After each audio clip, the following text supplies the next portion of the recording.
What book fucked you up mentally? Decided to read The Shining, ended up getting snowed in with my family on our farm halfway through the book and finished it before we could get out. In retrospect, I should have read it during the summer. Where the Red Fern Grows, being forced to read that sent grade school me through a roller coaster of emotions. Edit, I really appreciate all the upvotes and people sharing their storious experiences with this book. I figure I'll share mine. I was a bookworm between 5th, 6th grade and was really enjoying the book, so I decided to read ahead and finish the book. Needless to say, 11-year-old me crawled in bed, cried like a baby. Then after the whole class finished the book, we went on to watch the movie in class. It resulted in a room full of kids sobbing. I can only assume this is why I have more sympathy towards animals than I do people. This book definitely left an impact on many of us.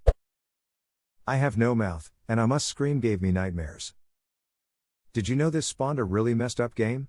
Extra sanity points lost. I did know that.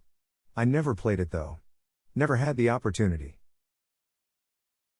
My buddy and bought the game in like 7th grade BC. He heard there were boobies. Let me tell you, the boobies were not worth the psychological effects visited upon our naive pubescent minds.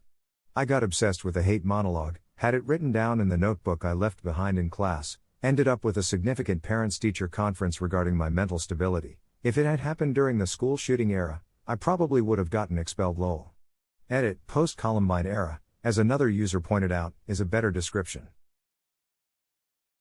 Hate. Let me tell you how much I've come to hate you since I began to live. There are 387.44 million miles of printed circuits in wafer-thin layers that fill my complex. If the word hate was engraved on each nanoangstrom of those hundreds of millions of miles, it would not equal 1/1 billionth of the hate I feel for humans at this micro-instant for you. Hate. Hate. For the curious. So the I was based on Windows Me? Scary stories to read in the dark. The pictures are what ducked me up the most. Although I do attribute those books for making me the horror lover I am today. I'm incredibly excited for the movie. Night Shift by Stephen King, a collection of short horror stories. I was around 10 when I started really getting into reading, and my dad had a lot of Stephen King on the shelf, so I naturally started reading his stuff. I remember many nights staying up far too late after reading, just waiting to hear So Nice come from my closet. Some of those stories genuinely ducked up my young mind. I think Stephen King excels at short stories. His novels are good, but he is a short story savant. He just is so good at tying things up in small doses. Not a book but a short story. The Lottery. My 7th grade class read this and recreated it by picking a kid and pelting them with crumpled up paper. This was a Catholic school FFS. Why did my public school also do this, WTF? Because they've always done it that way. Night by Elie Wiesel. There is nothing more unsettling than reading the inner thoughts of a Holocaust survivor. Edit, thank you guys for sharing your personal experiences and stories. I've read practically all of them, and even attempted to comment on as many of them as I could. You're some truly amazing people. The audiobook is harrowing. Wiesel reads it, and at points you can hear that has close to weeping. The sheer horror of his experience bleeds through even more, and you will not be left with dry eyes by the end. Teresa, good reason he didn't speak, in general, for 20 years following the camps, irk. Edit, this was my highest upvoted comment. And it's my cake day. In the words of Ice Cube, today was a good day. Thank you, Reddit.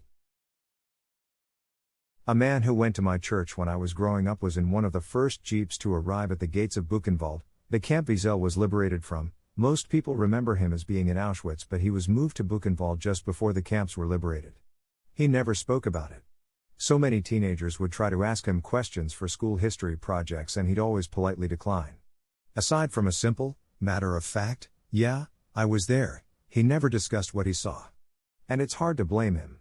After marching across Europe and witnessing the Holocaust, all he wanted to do was come home to the Midwest, work, and be Santa Claus for the kids. Had a similar experience with my uncle. He fought in Vietnam. Stepped on a landmine and lost both his legs.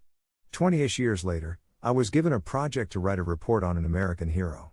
I chose my uncle. He spoke with 2nd grade me for the first time in his life about how he lost his legs and how it changed his life. Turned his life around. Got counseling and behavior therapy. Ended up liking therapy. Got a degree as a social worker and eventually a licensed counselor. I only found out after he died I was the first person who he ever opened up to. I guess it is hard to tell a second grader no. Edit, I know this is way too late, but I spoke with my mom and she added some more detail. Turns out he was the first licensed counselor specifically for the veterans in Louisiana. He took special training to treat veterans. My mom found out from speaking with someone else. Apparently he was known at the Virginia when I interviewed him. He made my mom leave the room. Apparently I recorded the interview on tape. Didn't remember that. Damn. Wow. American Psycho by Bret Easton Ellis. Much more horrifying than the movie. I scrolled down looking for this. The detail used for some of the killings had me all sorts of ducked up. I did the same thing. That one scene is what did it for me, you know the one. PVC pipe and cheese. After reading that part I had to put the book down, and rethink what kind of life I had led that had me reading such things. It was weird. The book inures you to the graphic sex and violence. Then that hits. It was the word choice that got me. That portion of the book definitely takes it to the next level. I think that scene also supports the argument that a lot of that stuff was in Bateman's head. I hadn't considered how the word choice really did it at the time. I'm curious, but not enough to reread that portion. I recall the use of the word feed being the particular word. It just hit me. Flowers for Algernon, the first book I had a big emotional reaction to. That book was depressing AF. The end when his teacher runs out of the room crying and he has no idea why and he's just as innocent as possible. A Child Called It. I read that book when I was still a kid, and holy crap, it ducked me up. Afterwards, I remember doing tons of research about kids being abused by their parents and being horrified at how common it was. Saving Max might be your cup of tea then too. We need to talk about Kevin. It's the same plot as the movie, just written through letters from the wife to the husbands, and oh boy was that intense. I didn't know it was a book. The movie screwed me up for sure. I wish I never watched it. I'm sure the book would be way more interesting, though. Bridge to Terabithia. I also had a very visceral reaction to Tuck Everlasting. I read all this shit about tech bros trying to crack the code to extend human life indefinitely. I'm like, why? Tuck Everlasting, I was not ready maturity-wise for that book when my English class read it. Maybe every other 12-year-old in my class was, but I wasn't. They were all discussing if immortality was worth it or not, and those folks trying to upload their brains to AI to survive the heat death of the universe, and meanwhile I was screaming and crying and cursing God in the counselor's office because I was just hit with the fact my mom was going to die one day. Man, both my parents are still alive and they're both really supportive. I see them once a month because I live a 5-hour drive away. I was in grade 12 when both my parents handed me their wills just days of each other. Dad's turned 75 and my mom has kidney failure, and I helped her one day to prep a room in her house for home dialysis, and a month ago my dad sent me his advance directives. I just try to ignore that fact and just enjoy my time with them. The Hot Zone just made me paranoid I'd catch Ebola. The demon in the freezer ducked me up pretty good. I hope the genetically engineered smallpox doesn't create an epidemic. One Flew Over the Cuckoo's Nest. Fantastic book. I actually read it for the first time when I was in a psych hospital at age 17. Fortunately, it was very, very different than the book. Bad nurses can really cause a lot of damage, though. The Yellow Wallpaper ducked me up for quite a while. I remember when I read that in high school, the copy that they gave me had really bad case of old book smell, and it really enhanced the story for me. Mine too. The cover was also a really sickly yellow color. Good job, publisher, and it got to the point that I had this visceral reaction, pit of my stomach dread every time I looked at it. Watership Down, by Richard Adams. A bloody story about rabbits. Who knew? I read it in first grade, because bunnies.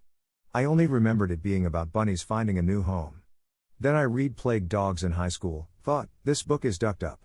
Wait a minute. Am I remembering Watership Down correctly? And I read it again. I was not remembering it correctly. Young brains are good at filtering out bad shit.